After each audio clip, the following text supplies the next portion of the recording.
I never believed stories about mysterious cults until I moved into a house on the outskirts of town and witnessed their midnight rituals firsthand.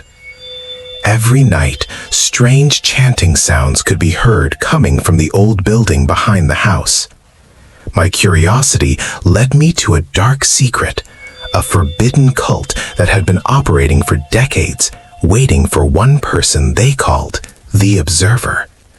Unbeknownst to me, I wasn't just a witness, I was part of the ritual. Hello everyone, I hope those of you who are watching this video are always in good health.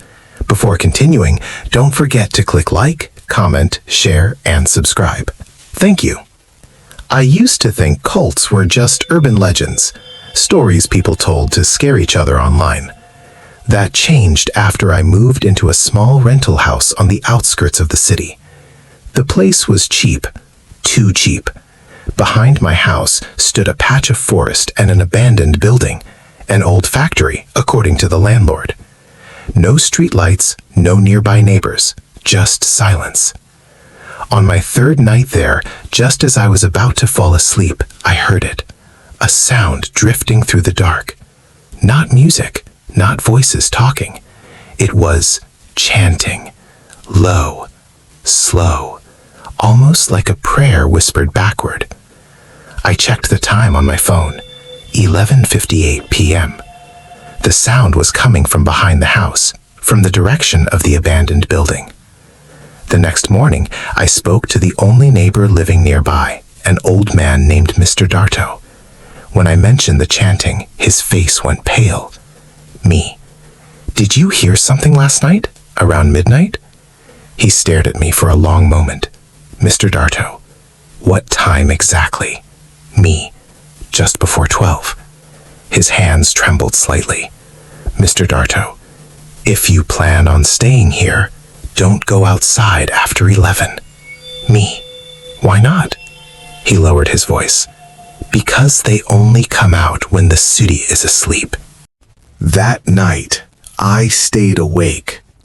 At 12:12 a.m., the chanting returned, louder this time. I peeked through my window. What I saw made my breath catch. Figures, around a dozen of them, walked slowly through the trees. They wore black robes and carried candles. Their faces were hidden behind dark red cloth. They moved in silence, all of them heading toward the abandoned building.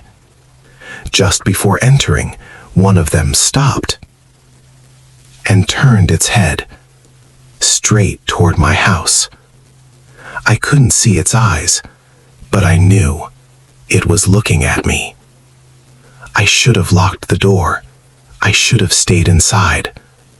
Instead, I followed them. Keeping my distance, heart pounding, phone shaking in my hand. The door of the abandoned building was slightly open. Inside, candlelight flickered across the walls. They stood in a circle. At the center of the floor was a strange symbol, drawn with something dark and wet. Blood. A tall figure stepped forward. He wore a horned headdress. Cult leader. The time is near. The others bowed their heads. Cult members in unison. The Watcher has arrived. My stomach dropped. The air grew cold. The candles trembled. Then the leader spoke again. Cult leader. He stands closer than he believes. My foot shifted. Glass cracked beneath it. Crack. Every head turned toward me at once. Cult leader. Calmly. You can come out now. My body refused to move. Me. I was just passing by. I didn't see anything.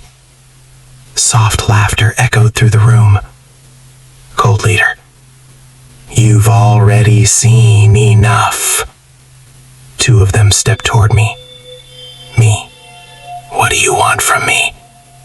The leader smiled. Cult leader, we don't want you. He pointed at my eyes. We need you. The symbol on the floor pulsed faintly. The ground beneath them cracked. Something breathed from below. And that was the moment I realized I wasn't just a witness. I was part of their ritual. I stood frozen at the edge of the room. The cracked glass beneath my shoe felt impossibly loud in the silence that followed. Every candle flame leaned toward me, as if pulled by my presence. The cult leader stepped closer. You don't need to hide anymore. My throat tightened. I didn't mean to come here, I swear. Low laughter rippled through the circle. No one comes here by accident. Two of them moved behind me, cutting off my escape. Cold hands grabbed my arms and pulled me forward. Let go of me. They dragged me into the center of the circle. The symbol beneath my feet felt warm, almost alive. I looked down. The lines were shifting. What is this symbol? A woman in a black robe knelt beside it.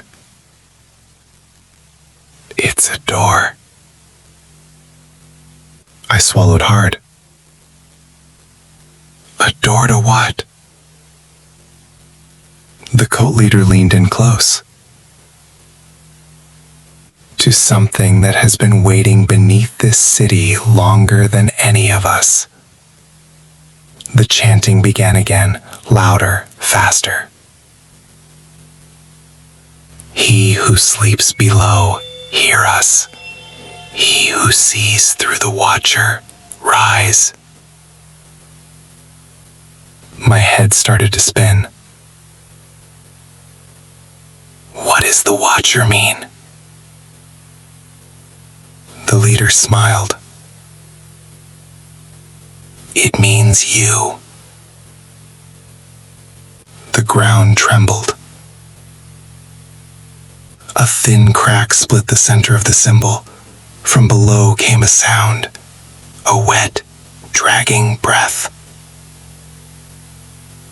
You said I wasn't the sacrifice. The leader shook his head slowly. You're not. He tapped his temple. You're the witness. Without a witness, the door won't stay open. Something clicked in my mind. My house, the chanting, the dreams. The leader nodded. Your house was built on the first altar. The cult murmured. That's why you could hear us. That's why you were drawn here. My chest felt tight. So I was chosen. The leader smiled. The moment you slept there for the first time. Suddenly, a distant siren echoed through the forest. The chanting faltered. Cult member. Someone's nearby. Cult leader. Angrily. Focus. The door is unstable. The crack in the floor widened. Dark mist rose from it, wrapping around their legs. Cult member. Shouting. It's pulling back. That was my chance. I shoved the nearest cult member aside and ran. Cult members, shouting, Don't let him escape! I sprinted through the trees, branches tearing at my arms.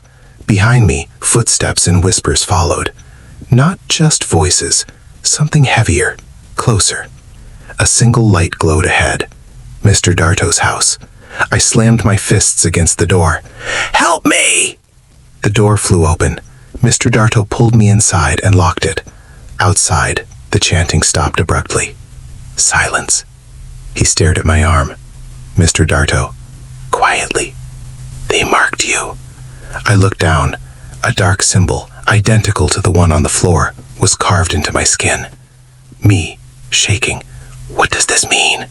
Mr. Darto met my eyes. Mr. Darto, it means the ritual isn't over. From outside the house, a familiar voice echoed softly through the night. Cult leader, distant.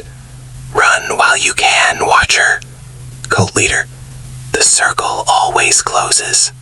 And I knew, if I didn't go back, they would come for me again. I didn't sleep that night. The symbol burned faintly on my arm, pulsing like a second heartbeat. Every time I closed my eyes, I heard the chanting again. Mr. Darto sat across from me, sharpening an old blade. Me, quietly. You knew this would happen, didn't you? He didn't look up. Mr. Darto, I hoped it wouldn't be you. He finally spoke as the sky began to darken again. Mr. Darto, that cult has existed for decades. Every few years, they try to open the door again. Me and the Watcher. He met my eyes. Mr. Darto, the Watcher is the anger. The one who keeps the door open or seals it forever. My stomach sank. Me. So what happens now? Mr. Darto, tonight the ritual ends. One way or another. Just before midnight, the chanting returned, closer than ever. Candles appeared between the trees. Black-robed figures surrounded the house. A familiar voice echoed from the darkness. Cult leader, come back, Watcher. This is your final chance. My hands trembled. Me, if I go with them, will this stop? Mr. Darto shook his head. No, but if you face them, it will. We returned to the ruined factory. The cult was already there, standing in a broken circle. The ground beneath them was cracked wide open. Dark mist poured from below. Cult leader, smiling. You came willingly. Good. Me. This ends tonight. The cult members laughed. Cult leader, it ends when the door opens. Mr. Darto threw a pouch of white ash into the circle. The chanting stopped instantly. Cult member, what did you do? The symbols on the floor began to twist and collapse. The ground shook violently. From the crack below came a furious roar, not awakening, but being dragged back. Cult leader, shouting, no, keep chanting. But it was too late. Shadows arose from the pit and wrapped around the cult members' legs. One by one, they screamed as they were pulled down, vanishing into the darkness they had worshipped. Cult members, we were promised eternity. The darkness answered with silence. The cult leader tried to run. I felt the symbol on my arm burn white hot. Without thinking, I pressed my arm against the symbol on the floor. The entire circle ignited with light. Cult leader, screaming, you were never meant to choose. The ground collapsed beneath him. He fell screaming into the void, swallowed completely. Then, everything stopped. The building began to crumble. Mr. Darto grabbed my arm. Now. We ran as the structure collapsed behind us, burying the altar forever. When the dust settled, the forest was silent. No chanting. No candles. Just wind. I looked at my arm. The symbol was gone. I left the city the next morning. The abandoned building was demolished weeks later. No bodies were ever found. Officials called it a collapse, an accident. But sometimes, at exactly 12:12 a.m., my phone vibrates. A message from an unknown number. Unknown. The door is closed. For now. And in the reflection of dark windows, I sometimes swear I see black robes standing behind me, watching. Cults don't die. They disappear. They wait. And when someone starts hearing whispers at midnight, they begin again.